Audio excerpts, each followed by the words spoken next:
Pemirsa manut seselah sani kemargian tim liputan Bali TV, mekudang-kudang pengecer gas LPG ring Denpasar ngerasayang pengirangan pasokan mawit limang rahina lintang, nanging pasokan nenten kantos kosong. Parindikan inucap ngawinang ring mekudang-kudang pengecer arge gas melon nincap kantos mepeparge 4 tali rupiah. Manut Sinali Tunggil, pengadol gas LPG dan Denpasar Ibu Ratih, ngawit limang rahina sani sampun lintang ipun ngerasayang pengirangan pasokan kuota LPG saking supplier. Yadiasun asapunika gas LPG ring genah ipun madolan nenten kantos kosong. Gas LPG 3 kilo mangkin kaadol antuk pengarge 4 tali rupiah majeng pada krame sani matumbasan. Sadurungnya nih harga gas melon puniki wantah 3 tali rupiah. Sekarang harganya berapa sekarang? Sekarang harganya 24.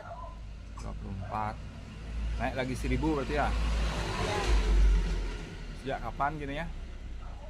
Langkahnya mulai sedikit pasokannya.